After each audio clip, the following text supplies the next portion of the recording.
اعوذ باللہ من الشیطان الرجیم بسم اللہ الرحمن الرحیم اللہم صلی علی محمد وعلی آل محمد وبارک وسلم۔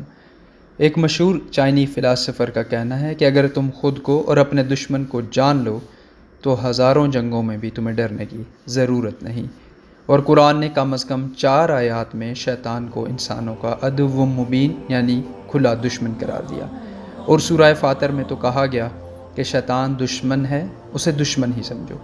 تو آئیے ہم سب سے بڑے اور کھلے دشمن شیطان کی سیوی پر ایک نظر ڈالتے ہیں۔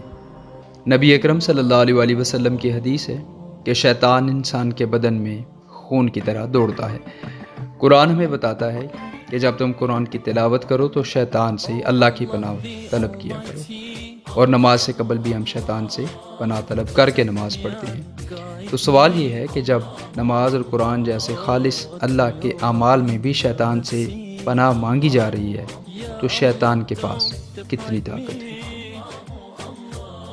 تو شیطان کی طاقت کو سمجھنے کے لیے چند حقائق کو سمجھنا ضروری ہے۔ اول تو یہ کہ شیطان اللہ کی خاص مجلس ملائکہ کا حصہ رہا، یعنی فرشتوں کی جماعت میں شامل تھا۔ شیطان کے ہاتھوں میں بنی آدم کی پیدائش ہوئی، کیونکہ جب حضرت آدم کو تخلیق کیا گیا تو شیطان اس وقت فرشتوں کی جماعت میں شامل تھا، یعنی شیطان یہ دعویٰ کر سکتا ہے کہ بنی آدم کی پیدائش اس کی آنکھوں کے سامنے ہوئی۔ اور پھر شیطان نے حضرت آدم کو سجدے سے انکار کر کے بنی آدم سے پیدائشی دشمنی کا آغاز کیا۔ پھر اسی نے حضرت آدم اور حوا کو جنت سے نکلوایا اور پھر ان کے ساتھ زمین پر بھیجا گیا، یہاں پر وہ انسانوں کو ورگلانے، بھٹکانے، گناہ کروانے، بغاوت کروانے کے کام کو پوری توجہ اور توانائی سے کر رہا ہے۔ شیطان کی عمر ویسے تو حضرت آدم سے ہر صورت زیادہ ہے، کتنی زیادہ ہے اس کا اندازہ مشکل ہے۔ ویسے مشہور یہ ہے کہ شیطان نے ہزاروں سال کی ریاضت اور محنت سے فرشتوں کی جماعت میں شمولیت حاصل کی تھی۔ تو اس کا مطلب یہ ہوا کہ شیطان کم از کم حضرت آدم سے یا بنی آدم سے 2 گنا بڑا تو ضرور ہوگا، یعنی اگر حضرت آدم آج سے 10,000 سال پہلے تشریف لائے تھے تو شیطان شاید 20,000 کا ہوگا یا شاید اس سے بھی زیادہ۔ تو حضرت آدم سے پہلے والے ہزاروں سالوں کا تجربہ شیطان کا ساری کائنات کا ہوگا، کیونکہ اس وقت دنیا تو تھی نہیں۔ تو اس ایکسپوجر اور ایکسپیرینس کے ساتھ انسان شیطان کے سامنے شاید چھوٹے چھوٹے بونے لگتے ہوں گے۔ پھر شیطان کے تجربے کا سب سے اہم حصہ اس دنیا کے نیک ترین لوگوں سے بھرپور جنگ کا بھی ہے۔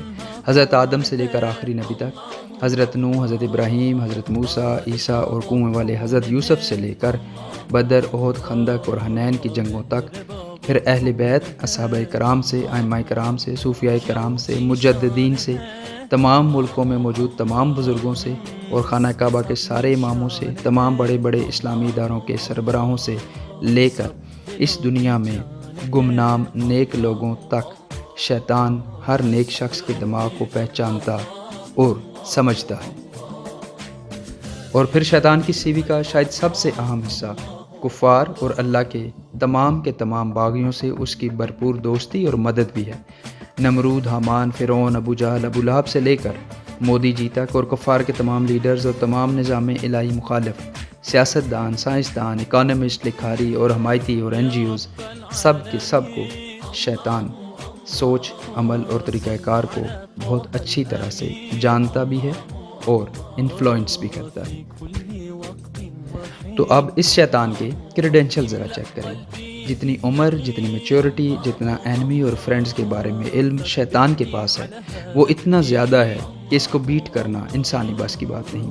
ذرا سوچئے، جس شیطان کا مقابلہ محمد عربی سے رہا ہو، حضرت نوح، حضرت ابراہیم اور باقی انبیاء کرام سے رہا ہو، اہل بیت اور صحابہ کرام سے رہا ہو، اس کے سامنے آج کے عام مسلم کی، میری اور آپ کی کیا حیثیت ہوگی؟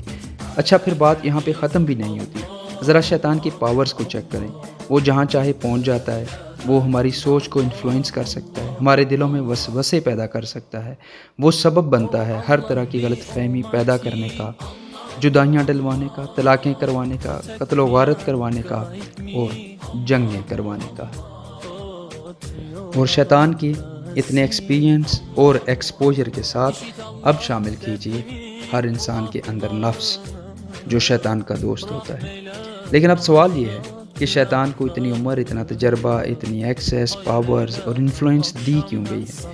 تو اس کا جواب یہ ہے کہ جنت جیسی خوبصورت جگہ کو حاصل کرنے کے لیے دشمن بھی جنت کے معیار کا ہونا چاہیے تھا، یا اس کو یوں کہہ لیتے ہیں کہ اللہ تک پہنچنے کا ٹیسٹ اتنا ہی سخت رکھنا بنتا تھا جتنا بنایا گیا ہے۔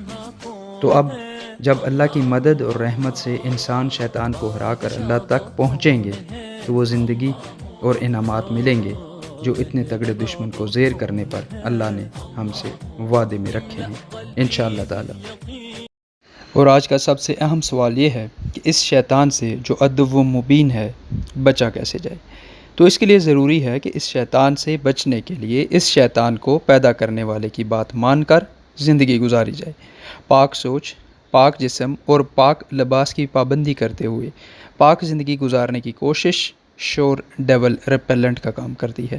جیسے ماسکیٹو ریپیلنٹ جسم پر لگانے سے ماحول میں موجود ہزاروں لاکھوں مچھر انسان کو کاٹ نہیں سکتے، بالکل ویسے ہی نیکی شیطان کے لیے ریپیلنٹ کا کام کرتی ہے، ورنہ اس شیطان کے ہاتھوں اس کائنات کے بہت بڑے بڑے نیک لوگ تباہ و برباد ہو چکے۔ اللہ تعالی ہمیں شیطان سے محفوظ رکھے، سمجھ عطا فرمائے، آسانیاں عطا فرمائے اور آسانیاں بانٹنے کی توفیق عطا فرمائے، آمین یا رب العالمین۔